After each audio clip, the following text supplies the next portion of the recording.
Selamat datang di Success Talk Total Quality Indonesia.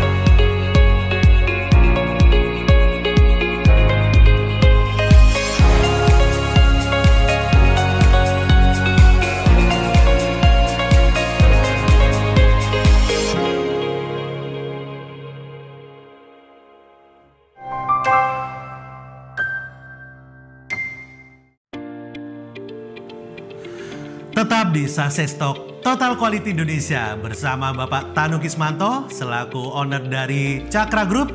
Dan jangan lupa tetap ikuti sosial media kami di Instagram totalquality.id.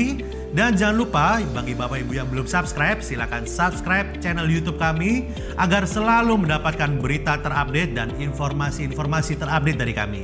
Terima kasih. Pada kesempatan kali ini kita akan masuk pada segmen kedua. Jadi kita akan membahas ya apa saja inovasi-inovasi yang akan dilakukan oleh Cakra Nusantara.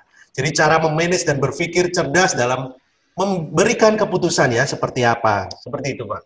Jadi saya mau bertanya Pak Tanu. Ya Pak Steve. Melihat kondisi pandemi COVID-19 ini, bisnis Bapak terkena imbas mungkin ya. Jadi apa sajakah imbas yang Bapak rasakan dan bagaimana kita menanggulanginya? Karena bisnis kami kan di FMCG ya, jadi food and beverage-nya, lalu ada beberapa produk itu sifatnya fancy ataupun sekunder khususnya untuk segmen anak-anak.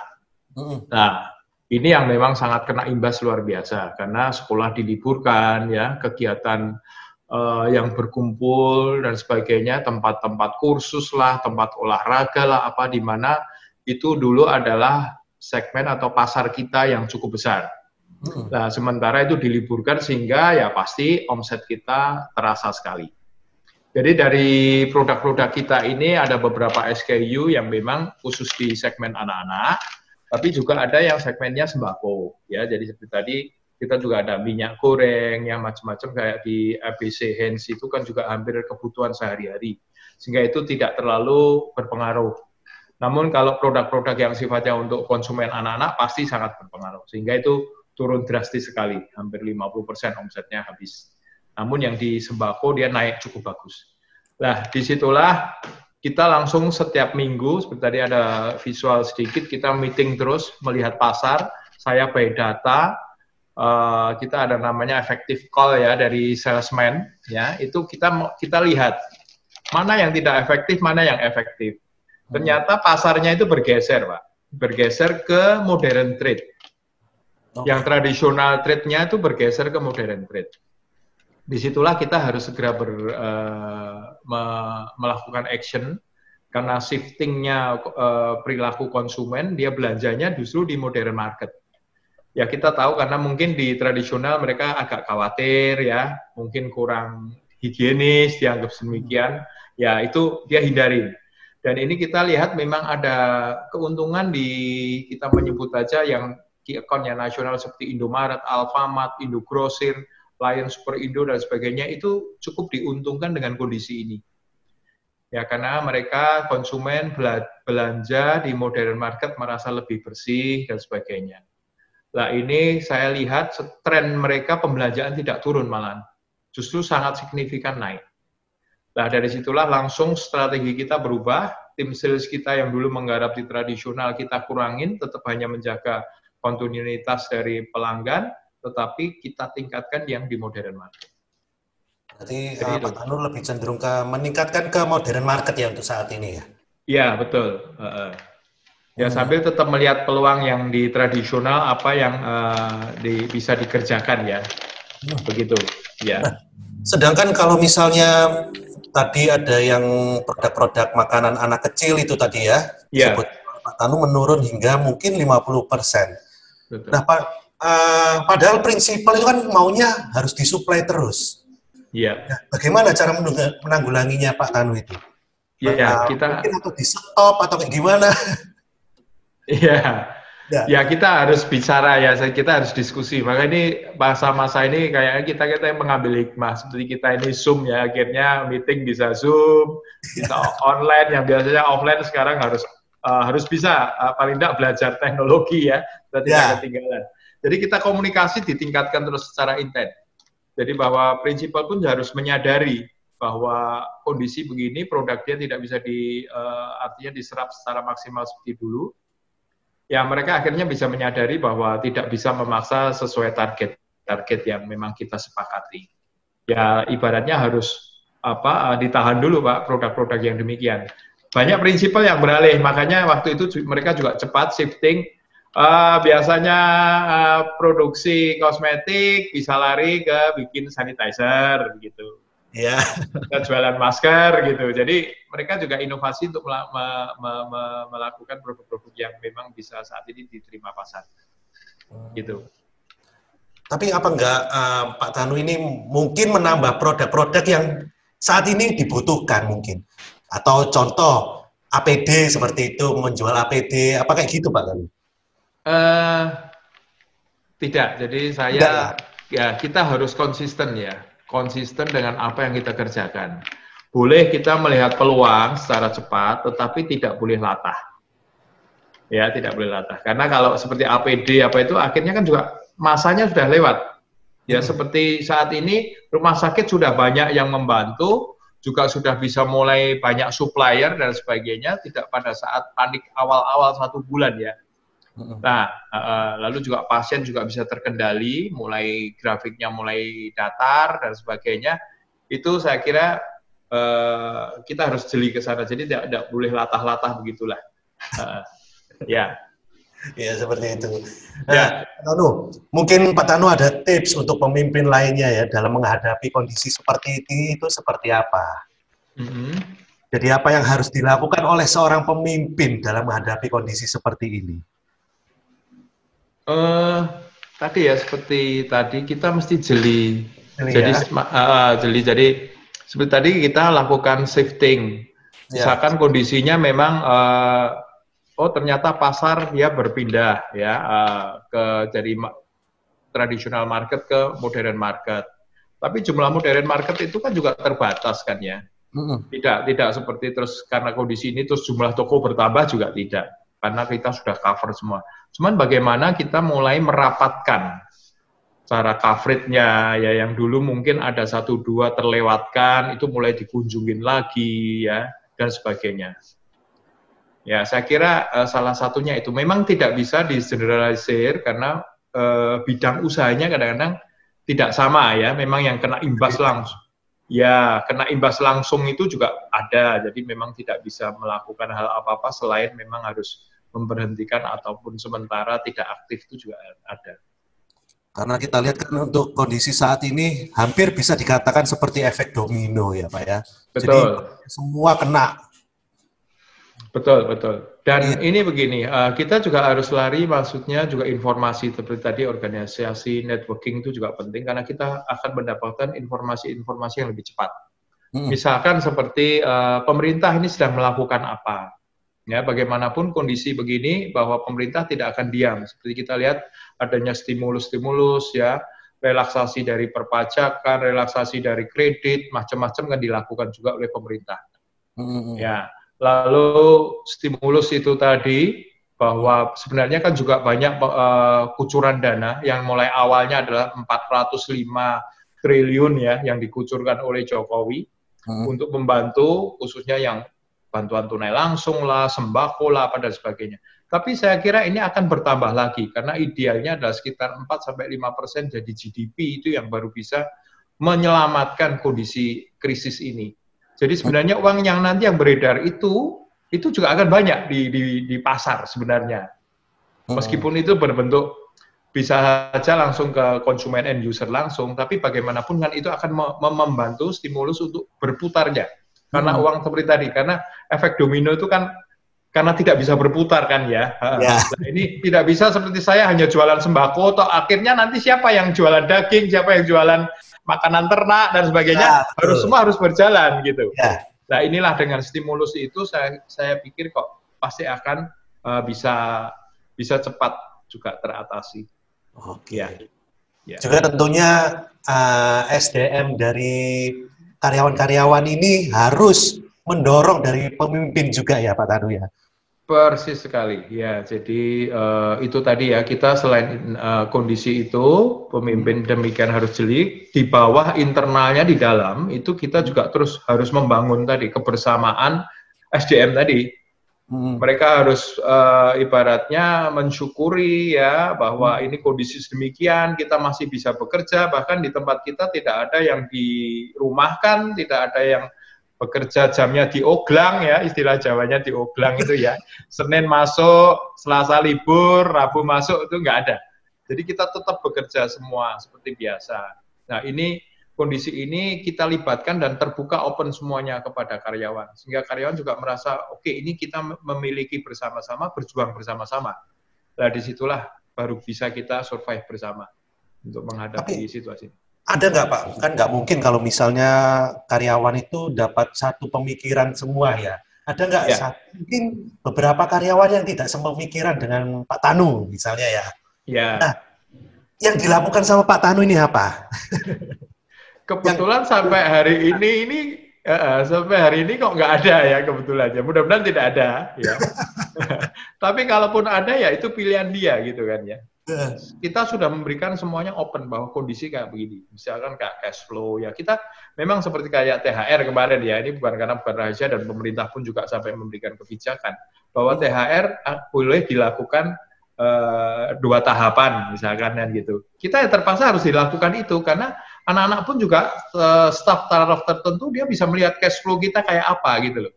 Kita sangat open. Nah, kalau kita lakukan semuanya misalnya seperti tadi, aku harus ya, pokoknya gitu ya, misalnya istilahnya, harus terima 100%, gaji malah minta naik, ya bagaimana itu bisa dilakukan, kan gitu ya, kondisinya udah jelas, kita open semua kok, begitu. Ya, tapi kalau itu dia malah lebih berat ya Pak ya, kalau misalnya gitu ya. Betul, dia akan menjadi lebih berat, karena perusahaan juga, cash flow-nya akan juga akan terganggu, kan begitu. Karena kondisi-kondisi ini tadi, seperti tadi, memilih shifting dari produk maupun typical outlet itu juga larinya adalah permodalan nantinya kan begitu. Misalnya kita ke sembako oke bagus, kita genjot di sembako itu nggak ada yang belinya kredit kan, mesti di depan kasih tunai dulu sehingga cash flow kita juga harus kuat gitu. Nah ini kembali lagi kalau karyawan masih ada yang demikian kita berikan penjelasan, ya itu pilihan dia begitu. Tapi ya puji Tuhan alhamdulillah sampai hari ini semuanya masih fine dan siap bergabung dengan Cakra. Ya. Luar biasa. Ya. Nah, Pak Tanu, mungkin kalau misalnya ada tips untuk pemimpin lainnya nih Pak Tanu ya, apakah mungkin seorang pemimpin itu melakukan lockdown di perusahaannya sendiri, Pak Tanu? Wah, ini agak sulit. Soalnya itu tadi, Pak, jenis bisnisnya ya, jenis usahanya masing-masing. Ya. Bisa dimengerti juga kalau mereka langsung melakukan lockdown ya. Kita seperti kita lihat ada beberapa produk yang memang dia tergantung dari kondisi saat ini ya, artinya itu adalah kebutuhan sekunder bahkan tersier ya, tempat-tempat hiburan otomatis ya harus lockdown. Kalau enggak dia pasti juga akan babak belur kondisi kayak begini gitu. Ya. Nah, kalau misalnya enggak gitu ya. Tempat hiburan misalnya mall gini Pak ya, dengan kondisi mall yang sepi atau kayak gimana.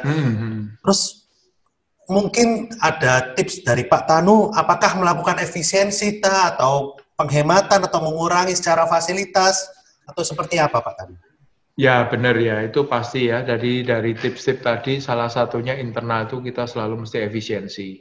Ya hal paling kecil lah, itu sampai dengan mulai jam kerjanya, kita kan juga begitu, kita shift melihat ternyata pasar basah itu seperti tradisional itu kemarin kan jam bukanya lebih awal, jam 11 sebelum jam 12 itu sudah Satpol PP sudah masuk, sehingga kita sudah diusir dan sebagainya, salesnya.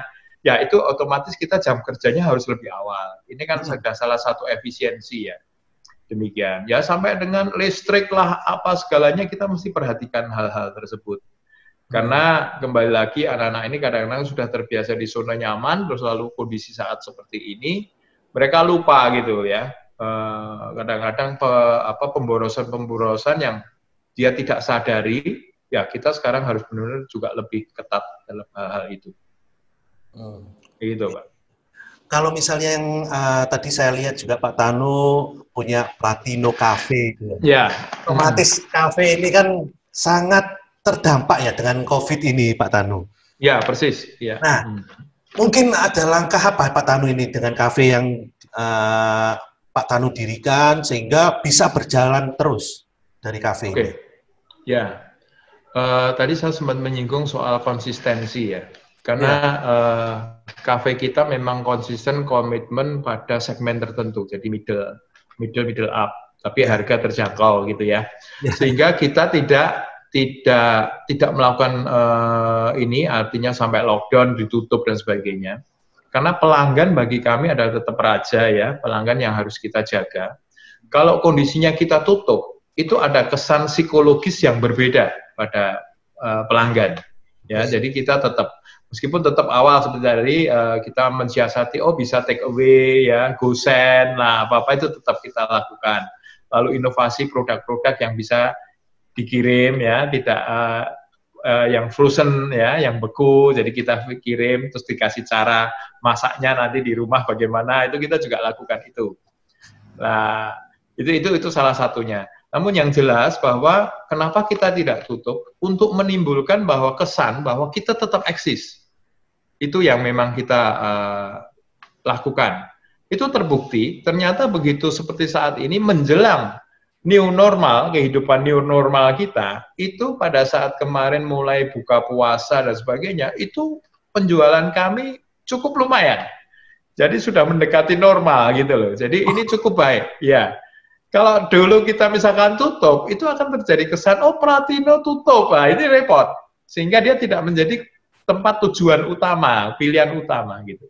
Tapi karena kita tetap konsisten dan dengan Instagram, dengan apa medsos dan sebagainya, bahwa kita menyampaikan pesan bahwa kita tetap buka seperti biasa, jamnya saja dikurangin, nah itu ternyata cukup ada efek yang positif pada saat-saat ini. Oh, tapi gitu. Tetap buka. Untuk pengaturan kursinya seperti apa untuk saat ini, Pak? Ya, pasti tetap mengikuti protokol ya, kasih jarak ya, demikian ya. Kita tetap menggunakan protokol itu. Meskipun ya ini unik setelah kita mempelajari beberapa bisnis ini. Ternyata di resto itu terbentuk. Jadi kalau satu meja dikasih jarak itu nggak bisa. Yeah. Dia maunya adalah yang terjadi adalah satu meja itu satu keluarga gitu aja. Meskipun tidak ada distancing, kumpul-kumpul, tapi kalau sekeluarga itu dia nggak ada masalah. Jadi mejanya dibuat ya pendek-pendek, ya 4 orang, 6 orang maksimal, udah begitu aja. Jadi yang model panjang bersama-sama, model sofa itu yang kita hindari. Oh, gitu, okay. Ya. Baik Pak Tanu. Ini yang terakhir ya mungkin Pak Tanu. Ada pesan-pesan yang bisa disampaikan kepada para penonton di sini ya, yang menyaksikan di sini, mungkin ada pesan-pesan apa Pak Tanu yang sehingga membuat para pemirsa ini menjadi lebih positif, khususnya pada kondisi-kondisi seperti ini Pak? Ya, kita harus semangat ya, tetap ya, konsisten sekali lagi, dan kembali lagi semua masalah itu pasti ada jawabannya ataupun ada endingnya. Ya, ini kita sudah dikasih pencerahan kan bahwa per Juni ini sudah mulai ada fase-fase relaksasi ya, pembukaan tempat-tempat umum ya, bisnis ya, ini mal-mal sudah mulai dikunjungin untuk persiapan new normal tadi. New normal ya. Ya. Ya, Solo sudah mulai mal-mal dikunjungin oleh pihak Dandim, Kapolres dan sebagainya, pemerintah kota, untuk melihat bagaimana nanti pelaksanaan new normal. Jadi ini memang kita harus optimis di situ. Ya, jadi kembali lagi harus konsisten. Lalu jangan, tadi saya juga pesan untuk tidak latah ya. Yeah. Biasanya sebetulnya kita ini bisnisnya di consumer misalkan biasa saya jualan properti, tahu-tahu nge-share-nya jualan nawarin tahu isi gitu katakanlah. Jadi ini kan berbeda sekali kan gitu ya bidangnya. Jadi itu nanti short term aja ya. Jadi kita tetap harus konsisten pada itu. Ya, terakhir mungkin kita ini tidak bisa melawan arah angin ya. Tapi kita harus sebagai nahkoda atau kapten kapal yang baik, toh tetap bisa mencapai tujuan dengan menggunakan angin tersebut untuk mencapai tujuan. Justru kita harus melawan angin tersebut ya Pak Tanu. Iya, memanfaatkan anginnya. Memanfaatkan kan? Nah, memanfaatkan angin untuk mencapai tujuan. Iya, gitu. Nah, luar biasa gitu. sekali. Ya. Tadi kita sampaikan harus konsisten. Nah itu, konsisten, tidak boleh latah. Ya. Karena latah itu kalau bisa dibilang hanya short term ya Pak Tanu ya. Nggak bisa dibilang jangka panjang. Betul. Ya. Ya Pak Tanu, untuk segmen kali ini cukup sekian ya. Saya ucapkan terima kasih Pak Tanu ya atas waktunya. Ya, terima kasih Pak Steve bersama kru. Ya. Cerita pengalaman Pak Tanu mulai dari Timur Leste yang oke, seru, terus motivasi yang sangat bagus lah, yang inspirasi ya. Ya. Makasih. Next time kita akan berbincang-bincang lagi Pak Tanu dengan tema yang beda di Success Talk selanjutnya. Saya ucapkan sekali lagi terima kasih ya Pak Tanu. Ya, terima kasih Pak Steve bersama kru ya yang lainnya. Terima kasih sekali atas kesempatannya.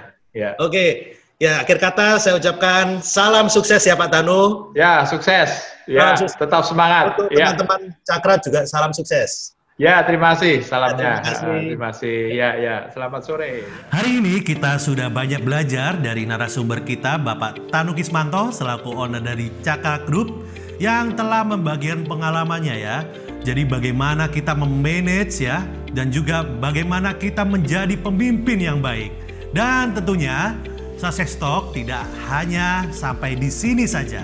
Masih banyak episode-episode lainnya dengan narasumber yang sangat luar biasa lainnya. Terima kasih kepada Anda yang telah menyaksikan acara hari ini. Jangan lupa ikuti terus berita terupdate dari kami. Ada di Instagram totalquality.id, dan juga Bapak Ibu sekalian yang belum subscribe channel YouTube kami, silakan subscribe agar bisa menyaksikan Success Talk berikutnya. Sekian dari saya ucapkan salam sukses.